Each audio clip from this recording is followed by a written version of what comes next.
प्रज्ञाशील और समाधि से अष्टांगिक मार्ग को पुष्ट करना और अष्टांगिक मार्ग के पालन से 5 निवर्णों का समाप्त होना और 7 बोध्यंगों का भवित होना।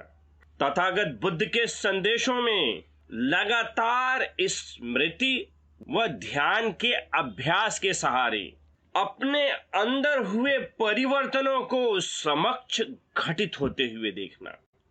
अब देखते हैं कि किस प्रकार से निवर्ण, जिसे मानसिक अशुद्धि कहा जाता है, हमें लगातार अशांत बनाए रखती है और इनका समापन होता है 7 बोध्यंग या 7 जागरूकता से उत्पन्न अवस्थाओं में।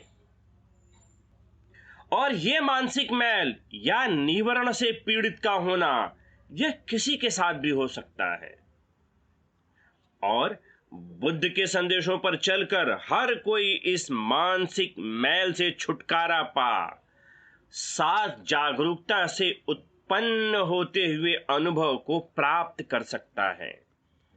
और इसी का वर्णन संयुक्त निकाय के निवर्ण वग्ग में होता है। ऐसे 5 निवर्ण हैं जो अंधा बना देते हैं, ज्ञान हर लेते हैं, प्रज्ञा उत्पन्न नहीं होने देते, परेशानी में डाल देते हैं और निर्वाण तक पहुंचने नहीं देते। ये निवर्ण है कामराग, हिंसा भाव, आलस्य, औद्धत्य का कृत्य तथा विचिकित्सा। 7 बोध्यंग है जो चक्षु देने वाले, ज्ञान कारक, प्रज्ञा बढ़ाने वाले, परेशानी से बचाने वाले और निर्वाण तक पहुंचाने वाले हैं। ये बोध्यंग हैं स्मृति संबोध्यंग, धर्म विचय संबोध्यंग, वीर्य संबोध्यंग, प्रीति संबोध्यंग, प्रशब्दि संबोध्यंग, समाधि संबोध्यंग तथा उपेक्षा संबोध्यंग। अप्रमत्त भिक्षु इन 7 बोध्यंगों को भवित करता और बढ़ाता ही है। ऐसा करने से विद्या और विमुक्ति के फल का साक्षात्कार होता है।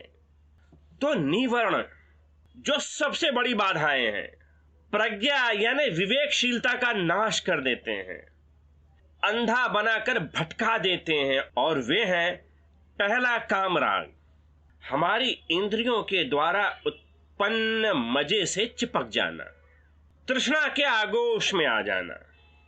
दूसरा है व्यापाद यानी द्रोह, उग्र मानसिक अवस्थाएं या किसी को नुकसान पहुंचाने का भाव, दुर्भावना। तीसरा है स्त्यानमृद यानी तन मन में आलस्य, नीरसता, ऊर्जा का अभाव, किसी काम में मन न लगना।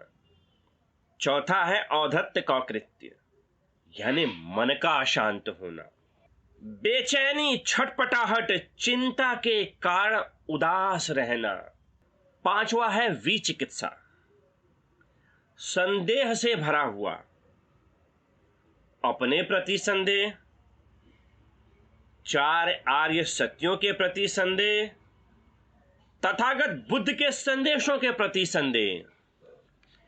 इन संदेहों के कारण सत्य को न समझ पाना और दृढ़ता व विश्वास का अभाव होना, प्रतीत्य समुत्पाद, अनित्यता, दुखता व अनात्मता को सही तरीके से समझने का अभाव, जिस कारण इनके प्रति संदेह और इन संदेहों के कारण उसका फटक जाना।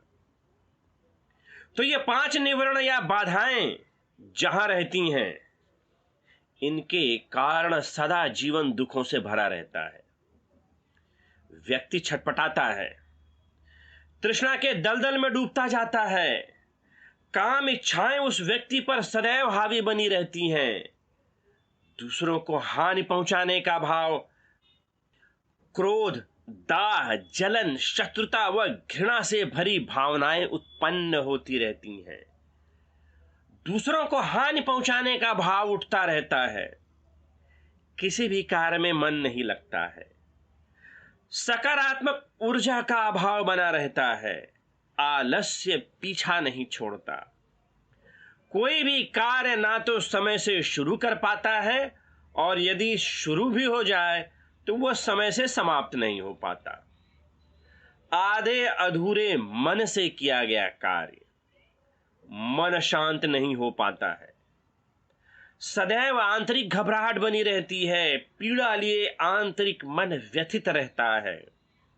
कितना भी मन को शांत करें, वह बेचैन बना रहता है। और ऐसा व्यक्ति यदि वह सत्य को नहीं जानता, इन मानसिक अवस्थाओं के व्यवहार को नहीं जानता कि किस प्रकार से अपने अनित्य व्यवहार के कारण ये स्थिर नहीं रहती हैं, सदैव बदलती रहती हैं। दुखों की लगातार श्रृंखलाएं जीवन को सदैव घेरे रहती हैं। एक दुख जो उत्पन्न हुआ मगर अपने अनित्य स्वभाव के कारण समाप्त होता है, लेकिन फिर से नए दुख व चिंताओं का उदय होता है। लगातार दुख की पीड़ा की श्रृंखलाओं में जीवन असहाय सा छटपटाता रहता है। तो जीवन में होती हुई इन घटनाओं की सच्चाइयों को पहचानना, उनके यथाभूत अवस्थाओं को स्वीकार करना और फिर ज्ञात होना कि ये लगातार दुख की श्रृंखलाएं ऐसे ही नहीं उत्पन्न हो रही हैं। इनके पीछे कारण है। किसी न किसी कारण से दुख की श्रृंखलाओं का लगातार उदय हो रहा है। इन लगातार उत्पन्न होती कारणों की श्रृंखला यानी प्रतीत समुत्पाद का बोध होना, इस सत्य का अनुभव होना और यहां पर अनात्मता या किसी अन्य कर्म कांडों के बहकावे में न आना। जब तक जीवन के उत्पन्न दुखों के कारणों को पहचान, उन कारणों को न समाप्त किया जाए, तब तक इन दुखों से छुटकारा नहीं मिलेगा। चाहे लाख पूजा पाठ कर लीजिए, तीर्थ या नदियों में स्नान कर लीजिए, लगातार अंधविश्वास के दलदल में फंस कर कर्म कांड करते रहिए, इनका हमारे जीवन में दुखों की उत्पन्न होती श्रृंखलाओं पर कोई प्रभाव नहीं पड़ता। तो हर किसी प्रकार के भ्रम को उत्पन्न करने वाले कर्म कांड या मान्यताओं का त्याग कर देना, अंधविश्वास से दूर रहना, केवल और केवल अपने दुखों के कारणों को समाप्त करने के लिए प्रयासरत रहना। और यही संभव होता है प्रज्ञाशील और समाधि के मार्ग पर चलकर अष्टांगिक मार्ग का पालन करना। और वे हैं सम्यक दृष्टि, सम्यक संकल्प, सम्यक वाणी, सम्यक कर्मांत, सम्यक आजीविका, सम्यक व्यायाम, सम्यक स्मृति व सम्यक समाधि का अनुसरण करना। वह ध्यान तथा आनापान का अभ्यास ही इन 5 निवरणों से या बाधाओं को एक एक कर समाप्त करता है और जागरूकता के लिए 7 आवश्यक कारक या 7 बोध्यंगों का उदय होता है। और इसी का वर्णन तथागत बुद्ध द्वारा संयुक्त निकाय के पब्बत सूत्र में किया जाता है। बुद्ध ने कहा कि भिक्षु शील के आधार पर प्रतिष्ठित हो, 7 बोध्यंगों को भवित करते हुए, इन्हें बढ़ाते हुए धर्मों में महानता, विपुलता प्राप्त कर लेता है। यह इसलिए होता है क्योंकि वह विवेक, विराग, निरोध का आश्रय लेकर संबोधि के अंगों स्मृति, धर्म विचय, वीर्य, प्रीति, प्रशब्द, समाधि तथा उपेक्षा का अभ्यास करता है, जिससे मुक्ति होती है। उन्होंने यह भी कहा कि जैसे शरीर आहार मिलने पर ही खड़ा रहता है, आहार नहीं मिलने पर खड़ा नहीं रह सकता, वैसे ही 7 बोध्यंग भी आहार मिलने पर ही खड़े होते हैं। आहार नहीं मिलने पर खड़े नहीं रह पाते। फिर यह भी बतलाया कि वे कौन से आहार हैं जिनसे संबोधि का प्रत्येक अंग भवित और पूर्ण होता है। उन्होंने 5 निवर्णों के बारे में भी बतलाया कि वे कौन से आहार पाकर उत्पन्न और वृद्धि को प्राप्त होते हैं। बुद्ध ने भिक्षुओं से कहा कि जो भिक्षु शील समाधि प्रज्ञा विमुक्ति और विमुक्ति ज्ञान दर्शन से संपन्न होते हैं, उनका दर्शन भी उपकारक होता है। उनके उपदेशों को सुनना भी, उनके पास जाना भी, उनका सत्संग करना भी, उनसे शिक्षा लेना भी, उनसे प्रवचित हो जाना भी। तो बुद्ध 5 निवर्ण व 7 बोध्यंगों के प्रभाव का स्पष्टीकरण करते हैं और यह प्रज्ञाशील व समाधि के अंग यानी अष्टांगिक मार्ग ही है जो हमें हमारे दुखों से मुक्ति के मार्ग को मजबूत करता है। और फिर इसी सूत्र में आगे वर्णन है। एक समय आयुष्मान सारिपुत्र ने भिक्षुओं को 7 बोध्यंगों की जानकारी देते हुए बतलाया कि मैं जिस काल में जिस बोध्यंग से विहार करना चाहता हूं, उस काल में उसी बोध्यंग से विहरता हूं और उस समय वह प्रमाण रहित और पूरा होता है। उसके उपस्थित होने पर मुझे विदित रहता है कि यह उपस्थित है और उसके चुप्त होने पर विदित होता है कि यह चुप्त हो रहा है। किसी भी भिक्षु की जिज्ञासा शांत करने के लिए बुद्ध ने उसे समझाया कि बोध यानी ज्ञान के लिए होने से बोध्यंग इस नाम से पुकारे जाते हैं। विवेक विराग निरोध का आश्रय लेते हुए इन अंगों को भवित करने से काम भव तथा अविद्या रूपी आश्रव चित्त छोड़ देते हैं। यानी आश्रव कामाश्रव भवाश्रव व अविद्याश्रव का नाश हो जाता है। और फिर इसी सूत्र में आगे कहा गया है, एक समय कुंडलीय परिव्राजक ने बुद्ध से कहा कि बहुत से श्रमण ब्राह्मण इस बारे में वाद विवाद करते हैं कि क्या श्रमण गौतम क्षीणाश्रव होकर विहार करते हैं। इस पर बुद्ध ने उसे स्पष्ट किया कि विद्या और विमुक्ति के फल से युक्त हो बुद्ध विहार करते हैं। तत्पश्चात परिव्राजक के अनेक प्रश्नों के उत्तर में उन्होंने 7 बोध्यंगों, 4 स्मृति प्रस्थानों, सुचरितों, इंद्रिय शवर आदि के बारे में बतलाया। इससे वह इतना आश्चर्यचकित एवं भाव विभोर हुआ कि वह बुद्ध की शरण चला गया और धर्म तथा भिक्षु संघ की भी। इन्हीं सूत्रों में यह भी प्रतिपादित किया गया है कि जैसे कूटागार के सभी धरण कूट की ओर झुके होते हैं, वैसे ही 7 बोध्यंगों को भवित करने बढ़ाने वाला भिक्षु निर्वाण की ओर झुका हुआ होता है। 7 बोध्यंग सिद्ध हो जाने पर यह लक्षित होने लगता है कि इनसे सुख विहार संभव हो गया है। सम्यक संबुद्ध की उत्पत्ति के बिना 7 अनुत्पन्न बोध्यंग नहीं होते, जिसे ऐसे भी कहा जा सकता है कि बुद्ध के विनय के अभाव में ये नहीं होते। तो 7 बोध्यंगों को सिद्ध कर लेना ही निर्वाण व दुखों से मुक्ति की ओर ले जाता है। और ये 7 बोध्यंग स्मृति, धर्म विचय, वीर्य, प्रीति, प्रशब्द, समाधि तथा उपेक्षा, और इन बोध्यंगों का बड़ा ही गहरा प्रभाव पड़ता है और इन्हीं का वर्णन संयुक्त निकाय के उदाई वर्ग में किया जाता है। इन सूत्रों में मुख्य रूप से यह बतलाया गया है कि बोध ज्ञान कराने के कारण बोध्यंग इस नाम से पुकारे जाते हैं।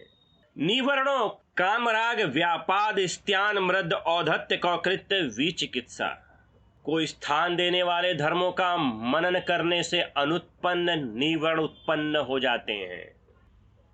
और उत्पन्न हुए और बढ़ जाते हैं। बोध्यंगों को स्थान देने वाले धर्मों का मनन करने से वे भी अनुत्पन्न होने पर उत्पन्न हो जाते हैं और उत्पन्न हुए और बढ़ जाते हैं। 7 क्षय न होने वाले धर्म हैं, यही 7 बोध्यंग। तृष्णा के क्षय अथवा निरोध अथवा निर्वेधन का मार्ग है, यही 7 बोध्यंग। 7 बोध्यंगों को छोड़ एक भी ऐसा मार्ग नहीं है जिसको भवित करने और बढ़ाने से संयोजनीय बंधन कारक धर्मों का प्रहार संभव होता हो। अंतिम सूत्र में बुद्ध ने आयुष्मानी उदाई को आश्वस्त किया है कि उसने 7 बोध्यंगों को भवित करने और बढ़ाने का जो मार्ग पा लिया है उसमें विहार करते हुए उसे परमार्थ मिल जाएगा।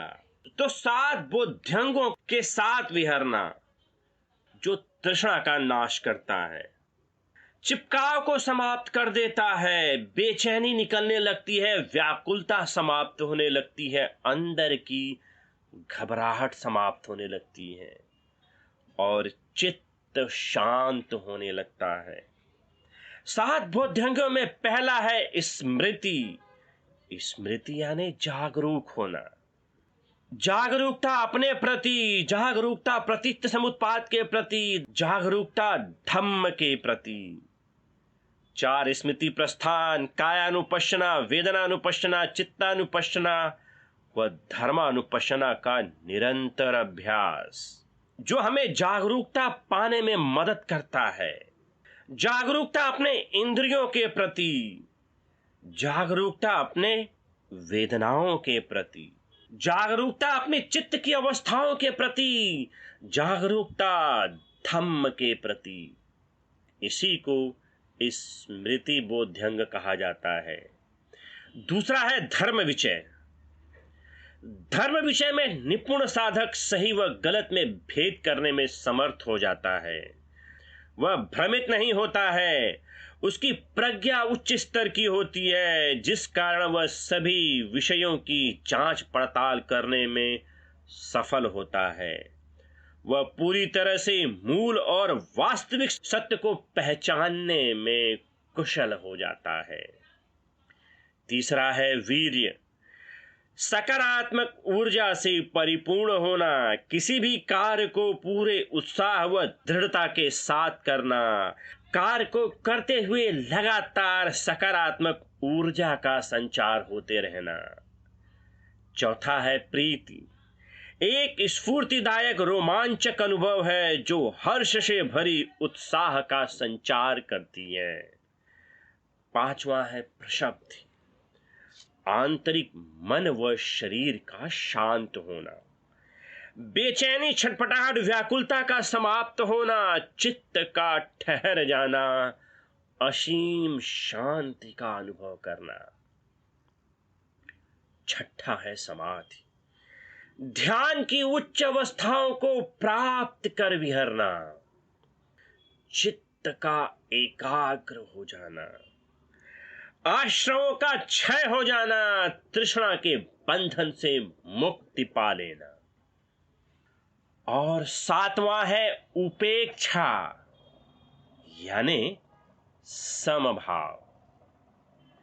किसी भी विषय के ज्ञान को बिना आसक्ति व द्वेष के स्वीकार करना, किसी भी घटे घटनाक्रम से ना तो दुखी होना और ना ही आनंदित होना, न रोना चिल्लाना और ना ही मजे उड़ाना।